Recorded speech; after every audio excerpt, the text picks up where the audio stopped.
nice. Okay, so this was my first guitar, an Epiphone Les Paul Studio. And I checked the serial number. Apparently it was made in South Korea in August in the year 2000. I guess I bought it maybe 1 or 2 years later, but it is a guitar that is 17 years old. And, I still like to play it, and of course I keep it also for sentimental reasons. But you know how it is, when you're a teenager playing in a rock band or anything, you don't really care for your stuff. And so this guitar has seen quite some abuse. It fell on the floor multiple times, fell on its head multiple times. I had to change the first 2 machine heads because they broke. The neck screw is broken. Well, I don't know if it's called that, the part that goes inside the neck, right? So that's broken. So even if I wanted, I couldn't change the neck tension. This thing here was replaced. The bridge, the pots were replaced. It really is the Jackie Chan of guitars. Also, this guitar has seen quite many pickup changes until I settled on the Seymour Duncan Jazz in the neck and the Seymour Duncan Jeff back in the bridge. And, all in all, it took quite some abuse. And as I said, I still like it and play it quite often. One thing I absolutely love about it is that it's so light. It's a featherweight, really. Okay, anyways, I wanted to see how modern Epiphones sound and feel like, and so I ordered these 2. The Epiphone Les Paul Classic T and the Epiphone Les Paul Standard Plus Pro, or Plustop Pro, as it's sometimes called. And I got them today and literally just opened them 1 hour ago, and I'll give you my first impressions. Okay, so first impression, Classic T. The color looks so different than on the images in the internet. On pictures it looks posh and gorgeous. Well, if you like blue guitars, that is. But in reality it looks just bland and somehow cheap, Next thing I noticed is how heavy it seems. But at the same time it seems solid and robust, so no complaints there. Really has a nice weight to it. Definitely way heavier than my old black Epi. And it's easy to say why if you just look at them side by side. Here are both new Epiphones and my old black one, and as you can tell it's way thinner. All the other measurements are the same, same length, 22 frets and so on, but it's just so much thinner and hence much lighter. And I guess this isn't mahogany, as on the other 2, but I can't say for sure. What I can say for sure is that when I unboxed the Classic T, it was terribly out of tune, and so I thought, hey, let's check that automatic tuning system it comes with. They call it the mini tune system. Guess what? Didn't work at all. Because the strings were a couple of semitones off of where they are supposed to be on standard E. The mini tune system couldn't work with that. So I tuned it by ear and wanted to see if the mini tune system now would perform better, but even now it simply didn't. It had no problem with the low E string and the A and D string, but then it simply couldn't recognize the B string and the high E string. Although I tried to pick the string fast, then I picked it once and let it ring for 15 seconds, still nothing. The display just flashed but couldn't figure out if to tune the string or leave it be. And even on the lower strings, which were tuned with the mini tune system, the tuning was still slightly off. So all in all, I'm not really convinced by these robot tuners. Another thing with the machine heads, because they're connected to this system, if you tune by hand, there is always this strange kind of resistance on the machine heads. It just doesn't feel natural or even healthy for this tuning system, If I was to keep this guitar, spoiler alert, which I won't because it's ugly, I would dismantle this whole tuning system and install some Grover machine heads, These are analog, so to speak, but at least they will work forever. Other than that, I discovered no cuts or anything. The polish is nice. These knobs here, all 4 of them are terribly wobbly. And there is quite some fret noise. I guess that's because the strings are set quite low. But as I said, I will not keep this guitar, so I won't do anything about it right now. Okay, on to the Standard Pro. I immediately noticed that it looks way better than the Classic T and feels just as heavy and solid. Unfortunately, I didn't realize that the whole back of this guitar is black. It would have been great if they put the same beautiful blue color on the back as well. The neck, on the other hand, I don't know if you can see it right now, is dark blue. But you know, the color of the back is really not a deal breaker for me. Now, the machine heads are Grovers, so that's good. And on this guitar, only one knob is wobbly, the neck volume knob. Plus, it's the only guitar here that has coil tapping. So you can make single coils out of these humbuckers by simply pulling out this and this knob, right? The weight, I would say, is almost the same as the Classic T, or it is the same as the Classic T. The neck shape is the same, there is no fret buzz, but that might be because the strings are considerably higher than on the Classic T. If I keep this guitar, I'll have to put them down a little bit. Okay, so what are the main differences between those three guitars? I made a chart and, well, here it is. The main differences, in my opinion, are the neck on the Standard Plus Pro is mahogany. On the Classic T, it's a maple neck. The pickups are different, of course. The Standard Plus Pro has a Probucker 2 neck and a Probucker 3 in the bridge. Plus, it's the only guitar that has coil tapping. On the Classic T, we have ceramic plus R humbuckers and a ceramic plus T humbucker in the bridge. On my old black Studio, I have a Seymour Duncan Jazz and a Seymour Duncan Jeff back on the bridge. And the machine heads are different. On the Standard Plus Pro, we have Grovers. The Classic T has the mini-tune system with the machine heads. Okay, so next up is the most important thing. How do these guitars sound like? I will play the same riff, song, whatever, on these three guitars from clean over crunch to high gain, with pedals and without, with background tracks and without. Of course, I will leave all the settings on the amp and the pedals the same, the cables will be the same, the pick will be the same. You know, the only difference we will hear is really just these guitars. Okay, that's it. Enjoy.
Hello again. Okay, so here's my personal opinion. Out of these three, I like my old guitar the most. Well, no surprise there, right? I guess I'm just so used to how it sounds and how it feels that I just can't be objective about that. Or maybe that 17 years of abuse have somehow turned this guitar into a great sounding piece of wood. I don't know. Maybe you can leave a comment what you thought, which guitar sounded the best. About the other two guitars, I have to say both have pros and cons in my opinion. It was actually quite a surprise for me, but turns out I really like the ceramic humbuckers on the Classic T, especially clean. But they seem to lose that nice, fresh, airy sound when you play them with distortion. And about the standards, I feel that one definitely offers the best value for money. I mean, they both cost the same, but the standard has nice bindings, generally looks better, and has the option to coil tap its humbuckers. What I don't like about both of them is that I really had problems playing them both after a while. And I don't know if it wasn't on my old guitar as well 15 years ago, I just can't remember. But both the standard and the Classic T feel very sticky. I mean, the finish just turns to glue after a while. I was playing both guitars for quite some time, and I noticed that the longer I played, the stickier the neck would become, up to the point where I found it quite exhausting, to be completely honest. But again, as I said, maybe that's just how new Epiphones feel like, and maybe that sticky kind of feeling goes away after a while. I don't know.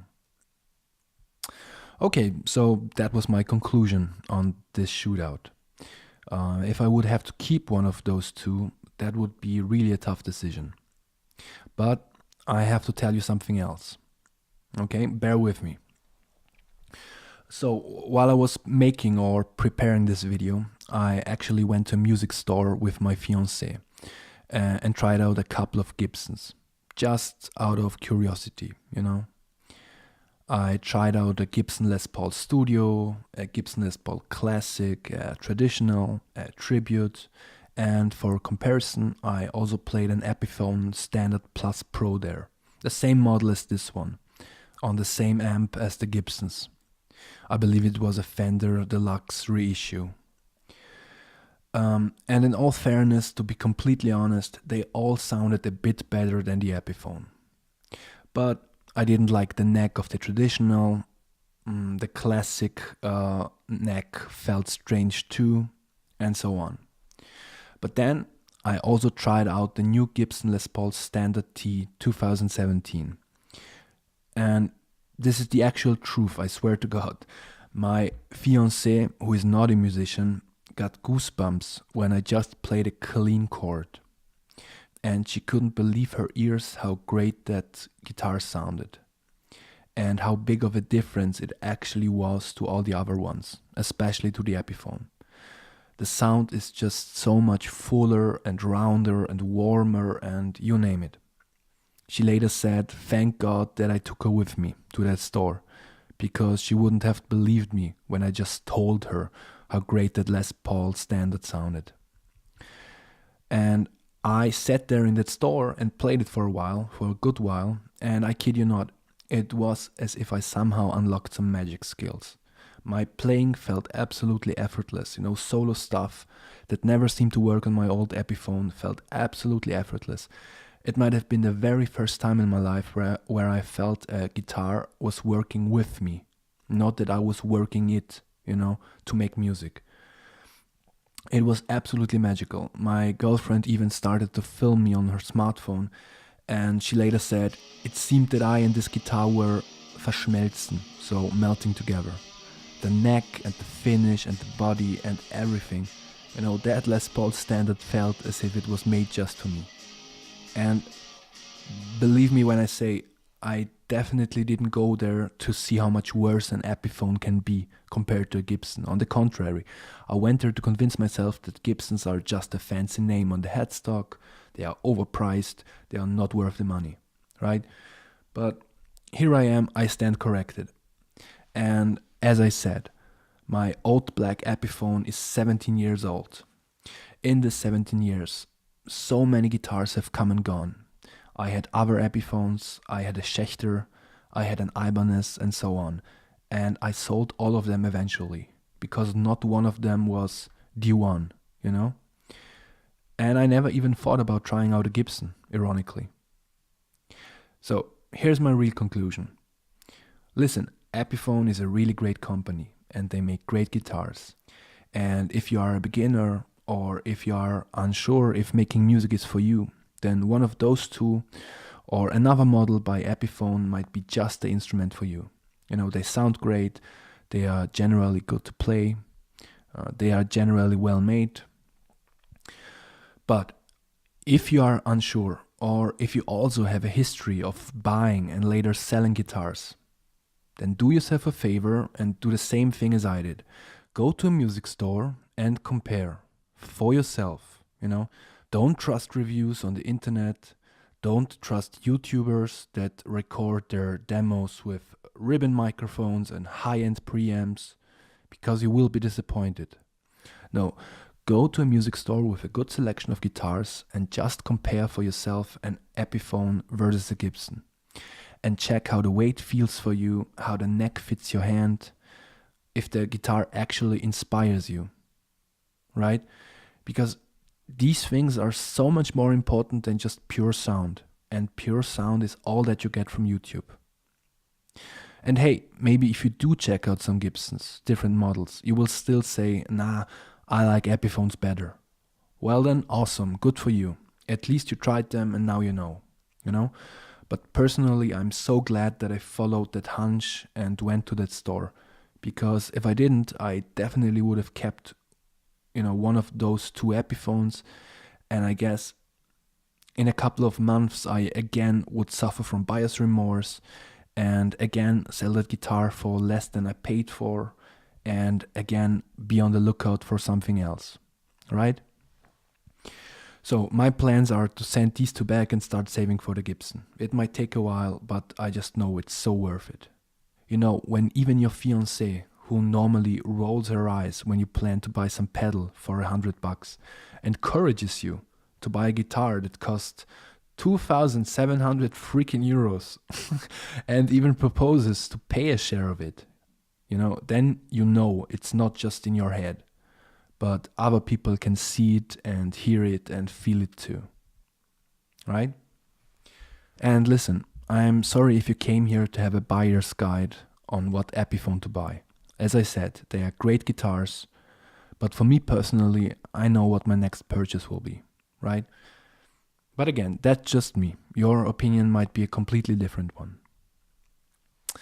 Okay, so on that note, I thank you for watching. Subscribe if you haven't already. As soon as I get the Gibson, I will definitely make a video review for it and compare it to my old black Epiphone. And well, I hope you still enjoyed it and have a nice day.